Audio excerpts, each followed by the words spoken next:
Students, இந்த video நம்ம என்ன பார்க்க போறோம் அப்படின்னா மின்தேக்கிகளில் மின் காப்புகளின் விளைவு. Effect of dielectrics in capacitors. கெப்பாசிட்டர்ஸ்ல டயலக்ட்ரிக்கை இன்ட்ரடியூஸ் பண்றதுனால அதோடைய கெப்பாசிட்டன்ஸ் எப்படிலாம் சேஞ்ச் ஆகும். கெப்பாசிட்டன்ஸ் மட்டும் இல்லாம பொட்டன்ஷியல், எலக்ட்ரிக் ஃபீல்டு இதெல்லாம் எப்படி சேஞ்ச் ஆகும் அப்படின்றத டீட்டெயிலாக வந்து பார்க்க போறோம். அதாவது ஒரு மின்தேக்கியில மின்காப்பு பாலம் வைக்கப்படும் போது அந்த மின்தேக்கியினுடைய மின்தேக்கு திறன் எப்படிலாம் சேஞ்ச் ஆகுது அப்படின்றத வந்து பார்க்க போறோம். ஸோ இது வந்து ஒரு மின்தேக்கி, இது வந்து ஒரு கெப்பாசிட்டர். இந்த கெப்பாசிட்டர் என்ன செஞ்சிருக்கோம் அப்படின்னா ஒரு பேட்டரியோட இணைச்சிருக்கிறோம். இது ஒரு பிளேட்டு, இந்த பிளேட்டை பேட்டரியோடைய பாசிட்டிவ் டெர்மினலோட இணைச்சிருக்கிறோம். இது இன்னொரு பிளேட்டு, இந்த பிளேட்டை பேட்டரியோடைய நெகட்டிவ் டெர்மினலோட இணைச்சிருக்கிறோம். ஸோ இந்த கெப்பாசிட்டரில் இருக்கக்கூடிய ரெண்டு பிளேட்லையும் இடையில என்ன மீடியம், என்ன ஊடகம் இருக்குது அப்படின்னா காற்று, அதாவது ஏர் ஊடகம் வந்து இருக்கு. சரி, இப்போ இந்த மின்தேக்கி, இந்த கெப்பாசிட்டருடைய கெப்பாசிட்டன்ஸ், மின்தேக்கு திறன், அதுக்கான ஈக்குவேஷன் என்ன? C is equal to epsilon naught A by D. நம்ம ரெண்டு கேஸ் வந்து பார்க்க போகிறோம். ஒன்று என்ன அப்படின்னா, ஒரு கெப்பாசிட்டர் இருக்குது அப்படின்னா அந்த கெப்பாசிட்டரில் உள்ள டயலக்ட்ரிக் மெட்டீரியலை இன்ட்ரடியூஸ் பண்ணிட்டு, இது வந்து ஒரு டயலக்ட்ரிக் மெட்டீரியல், அதாவது ஒரு மின்காப்பு பொருள். இந்த மின்காப்பு பொருளை இன்ட்ரடியூஸ் பண்ணிட்டு பேட்டரியை ரிமூவ் பண்ணால் என்ன மாதிரியான சேஞ்சஸ்லாம் இந்த கெப்பாசிட்டரில் இருக்கும். அதாவது கெப்பாசிட்டன்ஸ் வேல்யூ எப்படி சேஞ்ச் ஆகும், எலக்ட்ரிக் ஃபீல்டு எப்படி சேஞ்ச் ஆகும், எலக்ட்ரிக் பொட்டன்ஷியல் எப்படி சேஞ்ச் ஆகும், மின் அழுத்தம் எப்படி சேஞ்ச் ஆகும், மின் புலம் எப்படி சேஞ்ச் ஆகும், இந்த மின் தேக்கியினுடைய மின் தேக்கு திறன் எப்படிலாம் மாறும், இந்த மின் தேக்கியில் இருக்கக்கூடிய ஆற்றல், சேமிக்கப்பட்ட ஆற்றல் எப்படிலாம் சேஞ்ச் ஆகும் அப்படின்றத வந்து பார்க்க போகிறோம். இது ஒரு கேஸ். இன்னொரு கேஸ் என்ன அப்படின்னா, இந்த கெப்பாசிட்டரில் டயலக்ட்ரிக், அதாவது மின்காப்பு பொருளை இன்ட்ரடியூஸ் பண்ணிட்டு இந்த கெப்பாசிட்டரோடு இருக்கக்கூடிய பேட்டரியை ரிமூவ் பண்ணல. இந்த பேட்டரியை கனெக்ட் பண்ணிட்டு மின்காப்பு பொருளை உள்ள இன்ட்ரடியூஸ் பண்ணுறதுனால இதோடைய கெப்பாசிட்டன்ஸ் வேல்யூ எப்படிலாம் சேஞ்ச் ஆகும், இதோடைய மின் தேக்கு திறன் எப்படிலாம் சேஞ்ச் ஆகும், இதோடைய மின் அழுத்தம் எப்படி சேஞ்ச் ஆகும், மின் புலம் எப்படி சேஞ்ச் ஆகும் அப்படின்றத டீட்டெயிலாக வந்து பார்க்க போகிறோம். ஓகேவா? ஃபர்ஸ்ட் என்ன அப்படின்னா, மின் கலனுடன் இணைப்பு துண்டிக்கப்பட்ட நிலையில் மின் தேக்கியினுடைய மின் தேக்கு திறன். when a capacitor is disconnected from the battery. இது வந்து ஒரு 5 மார்க் கொஸ்டின் வந்து கேட்கலாம். இது வந்து கேஸ் 1. ஒரு கெப்பாசிட்டர் வந்து இருக்கு, இது வந்து ஒரு கெப்பாசிட்டர் மின் தேக்கி. இந்த மின் தேக்கியை நம்ம என்ன செய்யறோம் அப்படின்னா ஒரு பேட்டரியோட கனெக்ட் பண்ணியிருக்கிறோம். ஸோ இது ஒரு பிளேட்டு, இது ஒரு பிளேட்டு. இந்த பிளேட்டில் இருக்கக்கூடிய மின்னூட்டம் சார்ஜை வந்து நம்ம Q0 அல்லது Q0ன்னு எடுத்துப்போம். இது இன்னொரு பிளேட்டு, இந்த பிளேட்டில் இருக்கக்கூடிய மின்னூட்டம் அதாவது சார்ஜை -Q0 எடுத்துப்போம். இந்த பிளேட்டில் +Q0, இந்த பிளேட்டில் -Q0. சரி, இந்த ரெண்டு பிளேட்டுக்கு இடையில என்ன மீடியம், என்ன ஊடகம் இருக்கு அப்படின்னா காற்று ஊடகம், ஏர் ஊடகம் இருக்கு, ஏர் மீடியம் இருக்கு. சரி, இப்போ ஏர் மீடியம் அதாவது காற்று ஊடகம் இருக்கும்போது இந்த மின் தேக்கியினுடைய மின் தேக்கு திறன், அதாவது இதோடைய கெப்பாசிட்டன்ஸ், அதை நம்ம C0 அல்லது C0ன்னு எடுத்துப்போம். அதே மாதிரி இந்த ரெண்டு பிளேட்டுக்கு இடையில காற்று அல்லது ஏர் இருக்கும்போது இதுக்கு இடையில இருக்கக்கூடிய பொட்டன்ஷியல், மின் அழுத்த வேறுபாடு, அதை நம்ம V0ன்னு எடுத்துப்போம். இந்த ரெண்டு பிளேட்டுக்கு இடையில இருக்கக்கூடிய டிஸ்டன்ஸை நம்ம Dன்னு எடுத்துப்போம். இந்த ரெண்டு பிளேட்டுக்கு இடையில கண்டிப்பா மின் புலம், அதாவது எலக்ட்ரிக் ஃபீல்டு வந்து இருக்கும். அந்த எலக்ட்ரிக் ஃபீல்டு எப்படி இருக்கும் அப்படின்னா பிளஸ்ல இருந்து மைனஸ் வந்து இருக்கும். பிளஸ்ல ஸ்டார்ட் ஆகி மைனஸ்ல வந்து முடியும். உள்ள காற்று அல்லது ஏர் ஊடகம் இருக்கிறதுனால இதுக்கு இடையில இருக்கக்கூடிய மின் புலம், அதாவது எலக்ட்ரிக் ஃபீல்டை நம்ம E0 அப்படின்னு எடுத்துக்கிறேன். இது வந்து ஒரு வெக்டர், E0 வெக்டர். ஓகேவா?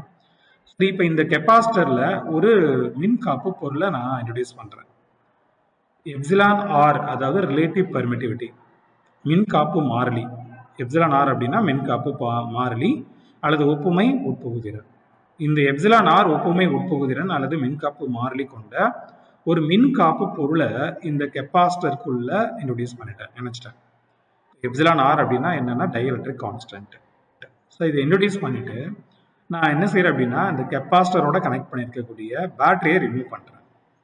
பேட்டரியை ரிமூவ் பண்ண பிறகு என்னென்னலாம் சேஞ்ச் ஆகும், இந்த கெப்பாசிட்டருடைய கெப்பாசிட்டன்ஸ் வந்து சேஞ்ச் ஆகும்.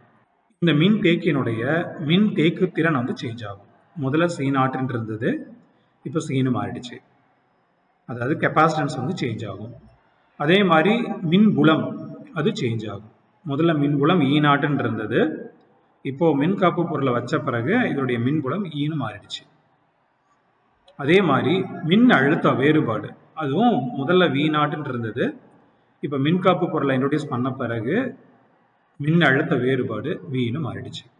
அப்போது எலக்ட்ரிக் பொட்டன்ஷியலும் சேஞ்ச் ஆகுது, எலக்ட்ரிக் ஃபீல்டும் சேஞ்ச் ஆகுது, கெப்பாசிட்டன்ஸும் சேஞ்ச் ஆகுது.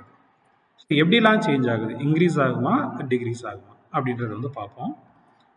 ஃபஸ்ட்டு இந்த நியூ எலக்ட்ரிக் ஃபீல்டு, புதிய மின்புலம் எப்படி இருக்கும் அப்படின்னு பாருங்க.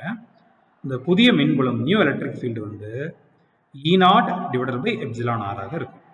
E0னா என்ன, இந்த மின் தேக்கியில உள்ள காற்று அல்லது ஏர் மீடியம் இருக்கும்போது அதோடைய எலக்ட்ரிக் ஃபீல்டு மின்புலம். இது வந்து என்ன அப்படின்னா புதிய மின்புலம் நியூ எலக்ட்ரிக் ஃபீல்டு. இது எப்படி இருக்கும், is equal to E0 by epsilon ஆராக இருக்கும். நமக்கு ஏற்கனவே தெரியும் இந்த எப்சிலான் ஆர் வந்து கிரேட்டர் தென் 1. காற்று அல்லது ஏருக்கு மட்டும் ஈக்குவல் டு 1, மற்ற எல்லா ஊடகத்துக்கும் மீடியத்துக்கும் எப்சிலான் ஆர் வந்து கிரேட்டர் தென் 1 தான் இருக்கும். அப்படி கிரேட்டர் தென் 1 இருக்கிறதுனால இந்த நியூ எலக்ட்ரிக் ஃபீல்டு புதிய மின்புலம் எப்படி இருக்கும் அப்படின்னா லெஸ் தேன் E0, E0 கம்மியாக தான் இருக்கும். ஓகே, ரெண்டாவது என்ன பார்க்க போகிறோம் அப்படின்னா no change in number of charges. பேட்டரியை நம்ம டிஸ்கனெக்ட் பண்ணிட்டோம், இந்த கெப்பாசிட்டர்ல இருந்து பேட்டரியை நம்ம ரிமூவ் பண்ணிட்டோம். ஸோ பேட்டரியை ரிமூவ் பண்ணிட்டோம் அப்படின்னா மின் துகளினுடைய எண்ணிக்கை வந்து மாறாது. அதாவது no change in number of charges. Number of charges வந்து சேஞ்ச் ஆகாது. Q0னா என்ன, பேட்டரியை கனெக்ட் பண்ணி இருக்கும்போது இருந்த மின்னூட்டம். இப்போ பேட்டரியை ரிமூவ் பண்ண பிறகு இருக்கக்கூடிய மின்னூட்டமும் Q தான். இப்போ Q is equal to Q0. ரெண்டாவது நியூ பொட்டன்ஷியல் டிஃபரன்ஸ். இப்போ நம்ம டைஎலக்ட்ரிக்கை இன்ட்ரோடியூஸ் பண்ணதுனால, மின்காப்பு பொருளை வச்சதுனால நியூ பொட்டன்ஷியல் டிஃபரன்ஸ் புதிய மின்னழுத்த வேறுபாடு எப்படி மாறுதுன்னு சொல்லி பார்ப்போம். புதிய மின்னழுத்த வேறுபாடு V is equal to E into D. சரி, ஈக்கு பதிலாக நம்ம என்ன செஞ்சிடலாம் அப்படின்னா E0 by எப்சிலான் ஆர். சரி, இந்த E0 into D இதை நம்ம எப்படி எழுதலாம்னா V0ன்னு எழுதலாம் divided by epsilon R. So இந்த ஈக்குவேஷன் நல்லா கவனிச்சு பாருங்க, இந்த epsilon R is greater than 1. So இது கிரேட்டர் தென் 1 இருந்துச்சு அப்படின்னா நியூ பொட்டன்ஷியல் டிஃபரன்ஸ் புதிய மின்னழுத்த வேறுபாடு வந்து ஆரம்பத்தில் இருந்த மின்னழுத்த வேறுபாட்டை விட கம்மியாக தான் இருக்கும். அப்போது மின்னழுத்த வேறுபாடு குறையுது, நியூ பொட்டன்ஷியல் டிஃபரன்ஸ் வந்து டிக்ரீஸ் ஆகுது. நெக்ஸ்ட் என்ன பார்க்க போகிறோம் அப்படின்னா நியூ கெப்பாசிட்டன்ஸ். நம்ம டைஎலக்ட்ரிக்கை வச்சதுனால, மின்காப்பு பொருளை வச்சதுனால புதிய மின்தேக்கு திறன் எப்படிலாம் மாறுதுன்னு சொல்லி பாருங்க. C is equal to Q by V. So இதில் Qக்கு பதிலாக நம்ம என்ன செஞ்சிடலாம் Q0. Q is equal to Q0. சரி, Vக்கு பதிலாக என்ன சப்ஸ்டியூட் பண்ணலாம், V0 by எப்சிலான் ஆர். இதில் இந்த Q0 by V0 அப்படின்றது C0. இது நம்ம அப்படியே வச்சுக்கோம், இது மேலே கொண்டு போனோம் அப்படின்னா எப்சிலான் ஆர்னு ஆகிடும். அப்படி epsilon R Q0 by V0. இப்போ இந்த Q0 by V0ன்றதை நம்ம எப்படி எழுதலாம் அப்படின்னா C0ன்னு எழுதலாம் இன்ட்டு எப்சிலான் ஆர். C0 அப்படின்னா உங்களுக்கு ஆல்ரெடி தெரியும், உள்ள வந்து ஏர் மீடியம் இருக்கும்போது உள்ள வந்து காற்று ஊடகம் இருக்கும்போது, ஏர் மீடியம் இருக்கும்போது இந்த மின்தேக்கினுடைய மின்தேக்கு திறன். So into epsilon R. So epsilon R வந்து கிரேட்டர் தென் 1. அதனால இந்த நியூ கெப்பாசிட்டன்ஸ் அதாவது C always greater than C0. அதாவது புதிய மின்தேக்கு திறன் வந்து ஆரம்பத்தில் இருந்த மின்தேக்கு திறனை விட அதிகமாகும். நம்ம இந்த டைஎலக்ட்ரிக்கை வச்சதுனால மின்தேக்கு திறன் என்ன ஆகுது அப்படின்னா அதிகமாகுது. சரி, இப்போ நியூ எனர்ஜி, சேமிக்கப்பட்ட புதிய ஆற்றல். புதிய ஆற்றலுக்கான சமன்பாடு என்ன அப்படின்னா U is equal to 1/2 Q square by C. சரி, Qக்கு பதிலாக நம்ம என்ன சப்ஸ்டியூட் பண்ணலாம் Q0 ஸ்கொயர். Q ஸ்கொயருக்கு பதிலாக Q0 ஸ்கொயர் சப்ஸ்டியூட் பண்ணலாம். ரெண்டாவது Cக்கு பதிலாக நம்ம என்ன சப்ஸ்டியூட் பண்ணலாம் எப்சிலான் ஆர் இன்ட்டு C0. சரி, இப்போ இந்த Q0 square divided by 2 C0, Q0 square divided by 2 C0. இதுதான் நமக்கு என்ன அப்படின்னா இனிஷியலாக இருந்த எனர்ஜி, ஆரம்பத்தில் இருந்த ஆற்றல் டிவைடட் பை எப்சிலான் ஆர். இந்த எப்சிலான் ஆர் வந்து கிரேட்டர் தேன் 1. அதனால நியூ எனர்ஜி எப்படி இருக்கும் அப்படின்னா ஆரம்பத்தில் இருந்த எனர்ஜியோட கம்மியாக தான் இருக்கும். ஓகேவா?